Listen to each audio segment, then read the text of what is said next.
Galatoomaa ashamasham alamanni saanamni xinnaa guddaa jaarsaaf jaartii kabajamtoota daawwattoota televezyiina faana kun Riittaa Shoodha.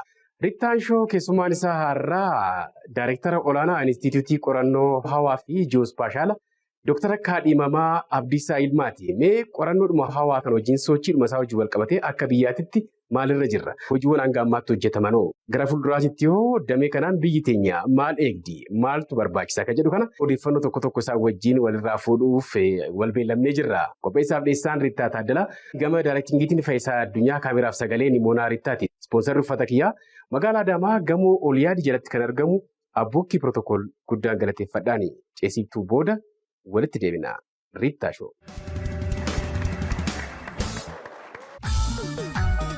Abbaa Taayitaa Saayinsii fi Teekinooloojii Oromiyaa qo'annoo fi qorannoowwan saayinsii fi teekinooloojii bulchiinsa gaarii fi tajaajila siistamaa biiroolee hedduuf dalaguudhaan hojiirra oolchee bu'aa abdachiisaa ta'e galmeessisee jira. Hojii daataa seentarii fi Oromiyaa dijitaalisuuf siistamoota hedduu misoomsuun magaalota smaart gochuu keessatti shoora olaanaa taphachaa jira. Musaajiiwwan appilikeeshinoota siistamoo hojii kenniinsa tajaajila ammayyeessan biiroolee hedduuf misoomsee hojiirra oolchee jira. Argannoowwan saayinsii fi teekinooloojii qonnaan bulaa fi horsiisee bulaa keenyaaf fayyadan misoomsuu fi madaqsuun hojii boonsaa hojjechaa jira. Kaaffee saayinsii magaalota hedduu keessatti ijaare wiirtuu kalaqaa ta'uun dargaggoota hedduu oomishaa jiru. Teekinooloojiiwwan damee dinagdee fi fayyaa darbees kanneen biroo deeggaran qorannoo fi qo'annoodhaan deeggaramee misoomsuun hojiirra oolchee bu'aa qabatamaa galmeessisaa jira.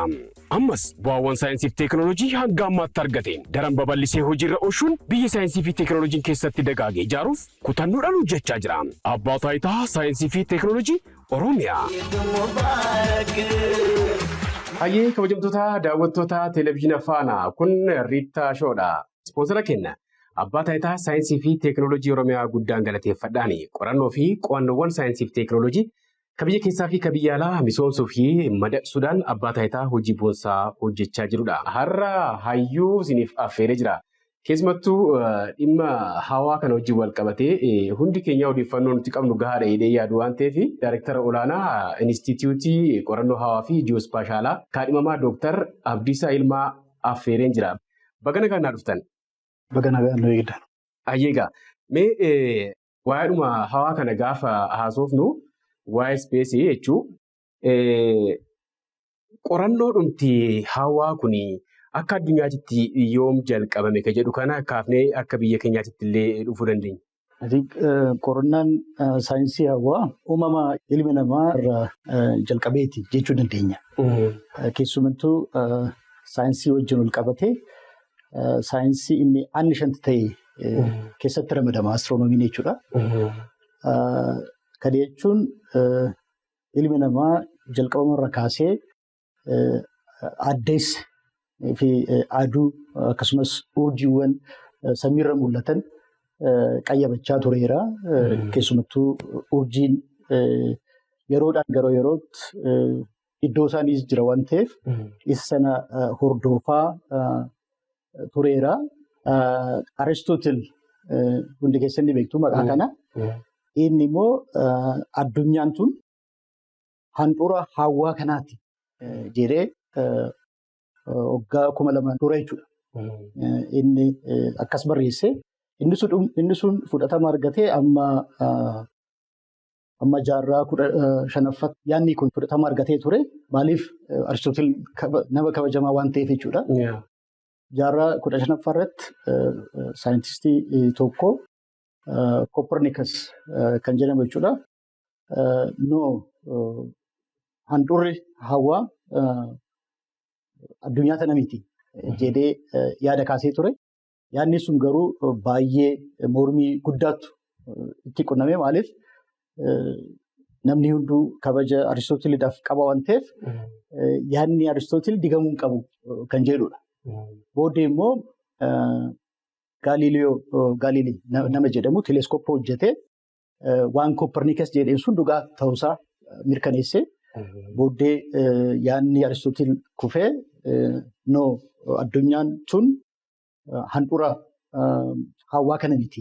Sanumayyuu addunyaa kana waggaa waggaadhaan kan naannoftu waan ta'eef hawaa kana keessaa ishee tokko malee handhuura hawaa kana miti kan jedhu yaadni sun fudhatama argate jechuudha.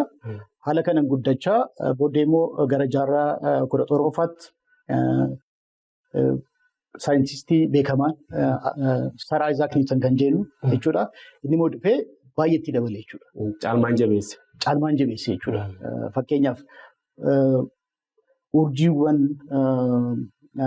lafti teenyas aduunis addeessis akkamitti walitti hin bu'u akkamitti waliin jiraachuu danda'e kan jedhu universal law of gravitation kan jedhu baasee akkaataa seerri uumamaa maal akka ta'e agarsiisuu danda'e jechuudha. Erga sana saayinsiin ol guddachaa dhufe booddee immoo erga rokkeetiin teeknooloojiin rokkeetiin inuma guddachaa yommuu deemu keessumattuu waraana addunyaa isa lammaffaa jechuudha. Sana booddee wal morkiin warri bahaa fi dhihaa waliin waan tureef erga sana immoo baay'ee ol guddate jechuudha. Faayidaa dhumti qorannoo dhumti hawaa kun itti jalqabame maal laata? Tokkoffaa silaa curiosity qabna. Waanuma arginu kana ni gaafanna. Maalirraa uumamee, maalirraa dhufee, akkamitti hojjetaa kan jedhu. Isa qorachuuf jalqaban. Isa qorachuuf jalqaban. Jalqaba jechuudha. Maaliif beekuu qabna waan ta'eef jechuudha. Booddee garuu waraana addunyaa isa lammaffaa jechuudha. Sana booddee wal morkiin warri bahaa fi dhihaa waliin kaampii lama uumamee ture yeroo sana. Sooshaalistii fi imperiyaalistii jedhame yookiin immoo gara warri bahaa fi warri dhihaa kan jedhaman jechuudha. Wal morkiin ture. Wal morkiin ideoloojii irra hundaa'e jechuudha. Wal morkiin sun immoo gama teeknooloojiitiinis mul'achaa ture. Inni teeknooloojii dursee argate sun olaantummaa qaba jechuudha. Kanaaf keessumattuu teeknooloojii saatalaayit irratti cimanii irratti hojjetan jechuudha. Booddeen immoo faayidaan isaa ol guddachaa deeme jechuudha. Hedduudha. Bareeda baay'ee. Tarii erga ilmi namaa hawaarra qubatee asii guddinni damee kanaa achumatti dhaabatee hafee jiru tokko immoo maal jaa haalli isaa iccitiidhaan gaggeeffamaa jira malee wanti hojjetamaa jiru guddinni isaa daran akka deemee dubbatu. Akka fakkeenyaatti illee loluma Yuukireenii fi Raashiyaa kana kaasanii wantoota ilaalan damee tokkotti qabsiisanii guddinni isaa ariifataa akka ta'e dubbatu. Qoolloon hawaa kaatagoorii adda addaa qaba. Fakkeenyaaf astiroonomii yoo ilaalte yeroo caalaa guddachaa jira.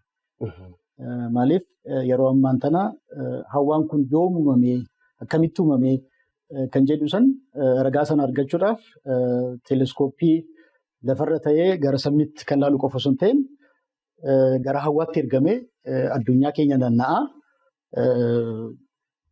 suuraa adda addaa kaasee erguudhaan odeeffannoo adda addaa guurratee erguudhaan keessumattuu beekumsa gama astiroonomiitiin qabnu akka irra dabalu caalmaadhaan jechuudha. Kanaaf gama astiroonomiitiin fooyya'aa deemaa jira jechuu dandeenya. Garuu immoo teeknooloojii saatalaayitiitiin yoo ilaalte jalqabarra keessumattuu erga waraanni addunyaa isa lammaffaa booddee wal morkiin jiru baay'ee ture. Keessumattuu cold war kan jennu wajjin wal qabatee jechuudha. Wal morkiin baaf dhihaa gidduu jiru cimaa ture. Haala kanaan immoo teeknooloojiin sunis ol guddachaa deemee ture. Akkuma jalqabametti yeroo dhiyoo keessatti Maarsis yookiin immoo iddoo biraatti lafa qubachiisuudhaaf karoorri ture. Inni sun ammoo yoonatti hin milkoofne keessumattuu cold war kan jennu sun wal morkii baaf dhihaa jiru yommuu qabbanaa'u wal morkiin teeknooloojiis akkasumatti qabbane jechuudha. Amma garuu irra deebi'ee keessumattuu erga Chaayinaan ol guddattee booddee irra deebi'ee cimaa jira jechuudha. Gidduutti garuu xinnoo qabbanaa'ee ture. Baay'ee bareeda. Tarii erga ce'umsa booda akka biyya keenyaatti waa'eedhuma Inistituutii kana hojii walqabatee waa'eedhuma qorannoo hawaa kanaa akkuma jirtu ta'anii namni beekuu danda'a malee gidduutti jijjiirama ajaa'ibaa tokkotu mul'ate. Battalumatti hojiiwwan namni ulfaataa jedhee yaadu milkeessitanii jirtu. Keessumattuu Inistituutiin qorannoo hawaa fi ji'oospaashaalaa mootummaan xiyyeeffannaa guddaa itti kennee bifa bareedaa ta'een faawundeeshinii isaa irratti akka jiruu fi achuma keessa taa'ellee hojiiwwan babbareedaa akka hojjechaa jirudha kan ka'u. Jijjiiramoonni akka jalqabbiitti osoo hin ta'in akkuma buleeyyii ta'eetitti yookaan muuxannoo akka qabutti hojiiwwan haga saatalaayitii gara gubbaatti erguutti geessanii jirtu. Waan jalqabaan fakkaatu jechuudha. Kana jechuun kutannoo tarii Piraayim Ministeerri keenya xiyyeeffannaa guddaa akka kennaniif hin beekamaa. Darbees atis immoo isaanuma wajjin illee tanaan duras carraa hojjechuu argattee jira. Bulchiinsa gaarii adiministireeshinii hoggansa gaarii kennuudhaan hojiiwwan amma mul'atan kun keessaa gahee leencichaa qabda waan ta'eef guddaa galatoomi siin ja'a. Mee tokko lama jenneetiyyi jijjiirama inistituutii qorannoo hawaa kanaan galmaa'ee astiroonomii kana hojii walqabatee astroolii kana wajjinis qorannoof qo'annoowwan garaagaraa damee humna namaa goomsuu irratti kanaan hojiiwwan hojjetaman maal fakkaatu? Biyyi teenya Itoophiyaan sagantaa hawaa kana erga jalqabdee tureera. Saatalaayitii ishee jalqabaa Sputnik 1 kan jedhamtu gara hawaatti yommuu ergitu nutis sagantaawwan xixiqqoo jalqabdee turre bara sana jechuudha. Garuu immoo gidduutti citeera. Akka jalqabneetti itti fufne jechuudha. Akka haraatti kan ka'e keessumattuu erga mootummaan jijjiiramaa gara aangootti erga dhufeera. Inni tokkoffaan akka qaama mootummaa ta'ee akka hundaa'utti gochuun tarkaanfii isa guddaadha. Lammaffaan immoo imaammanni sektara kana hoogganus baheera. Inni sadaffaan caasaan ijaaramee namni qacaramee gara hojiitti seenuu qofa osoo hin ta'in bu'aa gurguddaanis argameera. Akkuma ati kaaftetti saatalaayitii 2 yeroo gabaabaa keessatti erguu dandeenyeerra. Kana gochuus kan dandeenye keessumattuu biyyoota nu qarqaaruu danda'an waliin taaneeti. Maaliif nuuf haaraa waan ta'eef isa sana hojjetanii gara samitti erguun rakkisaadha.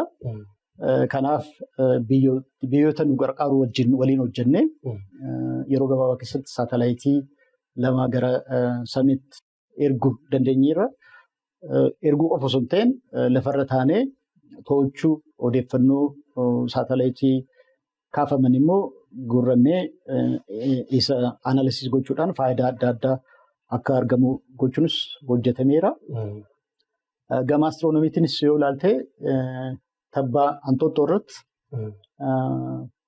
diyaametiriin isaanii diyaametiri tokko kan dheeratu optical telescope lakkoofsa 2 kan ta'an jechuudha.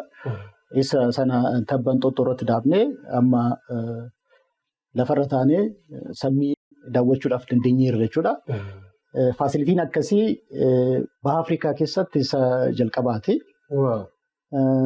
Qoonnoon gama astiroonomiitiin, gama space saayinsiitiin, gama remote sensing, gama geodesii jedhamutti gaggeeffamaa jira. Qoonnoon kun immoo tokkoffaan joornaalii addunyaa irratti beekamoo ta'an irratti maxxanfama jechuudha.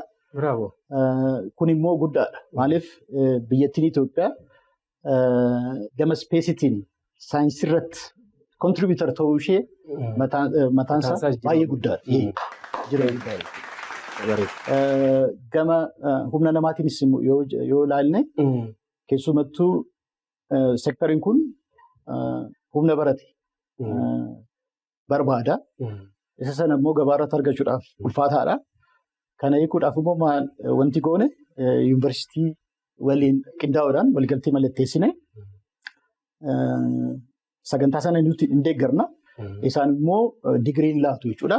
Haaluma kanaan yuunivarsiitii Finfinnee yookiin immoo Addis Ababa yuunivarsiitii wajjin gama astiroonomiitiin space science, remote sensing fi geodesiidhaan sagantaa maastersii fi PhD postgraduate program jalqabne PhD'n 20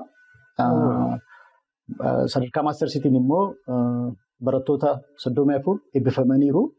Isaan keessaa immoo baay'een isaanii nu bira qacaramanii gama kanaan hiriirri nuti qabnu guutaa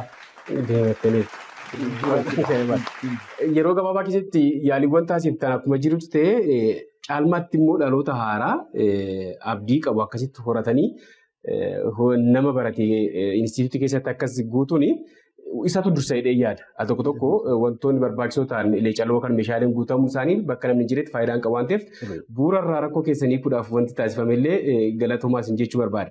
Keessumattuu saayinsiirra saayinsii gama astiroonoomii, riimoot seensiing, ji'oodeesii fi ispees saayinsii fi appilikeeshinii kan jennurra gama injiinaringiitiin garuu keessumattuu nama PhD'dhaan eebbifame argachuun baay'ee rakkisaadha. Biyya keenya keessatti yuunivarsiitiiwwan jiran keessattis sagantaa kun jalqabamne amma wayinatti jechuudha. Kanaaf yeroo jalqabaaf yuunivarsiitii saayinsii fi teekinooloojii Finfinnee yookiin Addis Ababaa saayinsii teekinooloojii yuunivarsiitii kan jennu wajjin jechuudha. Isaan wajjin waliin taanee gama aerospace injiinaringiitiin aeronautic engineering kan jedhuun sagantaa sadarkaa maastersii fi PhD'dhaan jalqabameera.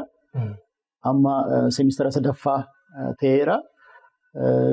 Ijoolleen kun yommuu xumuran definitely rakkoo gama kanaan hiiknu gochuudhaaf nu gargaaru jechuudha.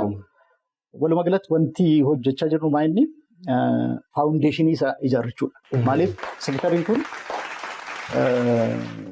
investimentii guddaa barbaada. Ka'umsa irratti jechuudha. Keessumattuu bu'uura isaa ijaaruudha jechuudha. Gama infraastiraakchariitiin ta'uu danda'a, gama koonistiraakshiniis ta'uu danda'a, humna namaa leenjisuudhaanis ta'uu danda'a, caasaa keenyas sirreessuudhaas ta'uu danda'a. Overall faawundeeshinii isaa ijaaruu irratti xiyyeeffannee hojjechaa jirna jechuudha. Boqonnaan itti aanu immoo bu'uura kana irraa hundaa'ee gara hojiitti deemudha. Infraastiraakcharii kan hojii wal qabatee amma Inxooxxootti waan ani daayireektara kiyya wajjin deemee argee jira. Naannoo Qilxoo kanattis hojiiwwan bu'uura ta'anii fi bareedaa akka ta'an hojjetamee jira. Hegereen gama qorannoo hawaa kan hojii wal qabatee biyyi teenya inistituutii guddaa ijaaraa jirti. Hawwii guddaa akka qabu argee jira jechuudha. Keessumattuu Inxooxxoo irratti lafa hedduu qabna. Sanarratti infraastiraakchariin adda addaa hojjetamaa jira. Keessumattuu saatalaayitii lafarra taanee bakkeetti to'annuu fi odeeffannootti sassaabnu akka haaraatti ijaaramaa jira. Laaboraatoorii adda addaa, muuziyeemii adda addaa, pilaanitariimii, workshooppii adda addaas achitti dallaa sana keessatti ijaaraa jira. Keessumattuu iddoon sun turistoota biyyaafis ta'ee biyya alaaf hawwataa akka ta'u gochuu irratti hojjechaa jirna. Maaliif gaaffii guddaatu dhiyaata barattoota irra jechuudha. Manni barumsaa sadarkaa tokkoffaa, sadarkaa lammaffaa iddoo sana daawwachuudhaaf gaaffiin dhiyaatu hedduudha. Kanaaf inni sun mijaa'aa ta'uu qaba. Maaliif bakkeetti dhaloota haaraa, dhaloota ida'amu, bakkeetti horannu, bakkeetti guddisnu waan ta'eef haala sana akka mijaa'u goonee ijaaraa jirra. Bara kan hin xumurama itti deemna jechuudha. Humna namaas akka ajaa'ibaa horachaa jirtu, waan keessanis ijaarrattanii jirtu. Sana booda bakka garuma gubbaatti erguu qofa. Biraa muuxannoo wal jijjiiruu maaliif damee kana guddisuudhaaf tokko muuxannoo wal jijjiiruun leenjiidhaan of jabeessuun hariiroon dippiloomaasii biyyoota gama kanaan mirkaa'anii waliin jiru maal fakkaataadha? Wantoonni argi tokko hin jiranii. Dhimma reefu kanallee sargeen Rusiyaa hayyuun hawaa kun dhufee muuxannoo gaafa qoodu carraa ilaaluu argadhee jira. Hariiroon isin qabdan maal fakkaata kan jedhu kana? Sirriidha. Nuuf waan jalqaba waan ta'eef biyyoota gama kanaan guddatan irratti barachuu qabna. Kanaaf biyya Chaayinaa waliin, biyya Ruusiyaa waliin akkasumas immoo biyyoota adda addaa Afrikaa keessaa fakkeenyaaf Afrikaa kibbaa baay'eetti nu gargaaraa jiru. Gama nama leenjisuutiin yoo ta'e odeeffannoo adda addaa qooduudhaanis ta'uu danda'a. Yookiin immoo ogeessa isaanii gara keenyatti erganii muuxannoo isaa akka nuuf qoodu gochuudhaanis ta'uu danda'a. Yommuu saatalaayitiin hojjetamu immoo waliin hojjechuunis akkasumas immoo erga saatalaayitiin gara hawwaatti ergame booddee immoo akkamitti to'annaa kan jedhu irratti akkasumas immoo odeeffannoo akkamitti gurnaa odeeffannoo argame sun immoo akkamitti analysis godhamee gara bu'aa buusuu tokkotti jijjiirama kan jedhu muuxannoo sun kan argame biyyoota biroo wajjin kan qabnu wajjin wal qabateeti. Hayyooti deebinee jirra. Riittaa Shoo Televiziyoona Faanaatiin daawwachaa jirtan. Ispoonsara kenna Abbaa Taayitaa Saayinsii fi Teekinooloojii Oromiyaa guddaan galateeffadhaani. Qorannoowwan saayinsii fi teekinooloojii ka biyya keessaa fi ka biyya alaa madaqsuu fi misoomsuudhaan Abbaa Taayitaa hawaasa isaatiif hojii boonsaa hojjechaa jirudha. Dameen kun yookaan qorannoon hawaa kun ispees saayinsiin kun jireenya ilma namaa hin salphisaa jedhama. Amma tokkotu saayinsii dhumti hawaan kun jireenya ilma namaa salphisa gaafa jedhamu dhageeti. Mee dooktarii dhufannaa gaafadhu kiraa manaatu nu rakkiseesuma nuuf haa salphisu. Gaaffii jireenya salphisuu gaaffiin kun inka deddeebi'ee jechuudha. Maaliif nu barbaachisaa? Jalqaba nyaataan of danda'uu qabnaa. Waa'ee ispeesii booddee taasisuu dandeenya. Deddeebi'ee ka'a. Garuu immoo xinnoo yoo itti deebinee yoo ilaalle fakkeenyaaf amma istuudiyoo kanatti dhufuudhaaf tarii istuudiyoo kun bakkeetti argamu yoo hin beekne maalitti fayyadamuu qaba? GPSitti fayyadamuu qaba. GPSiin kun immoo eessaa dhufu? Asin harka jiraanis? GPS jechuun saatalaayitii hojii kana hojjechuudhaaf gara samiitti ergaman waliin ta'aniiti tajaajila kana kan kennan jechuudha. Fakkeenyaaf GPS akka addunyaatti kennuudhaaf saatalaayitii 20 amma 30 hin barbaachisa. Addunyaa guutuu tajaajila kana kennuudhaaf jechuudha. Kanaaf GPSiin jiru jechuun bakka tokkotti kaa'anii bakka biraatti socho'uu hin danda'amu jechuudha. Konkolaataan qofa osoo hin ta'in xiyyaaraan socho'uu hin dandeessu jechuudha. GPSiin appilikeeshiniin GPS gaafatu hedduudha. Kanaaf bakki GPSiin hin jirretti hojiin kun hojjetamuu hin danda'u jechuudha. Maaliifan kana kaasaa osumatti fayyadamnu deebinee kaafu. Gaaffii kana kaafi. Fakkeenyaaf tamsaasni kun sagantaan kun televezyiiniidhaan darbaa miti. Akkamitti darbu? Communication fi broadcasting saatalaayitiitti fayyadamneeti kan dabarsuu dandeenyu jechuudha.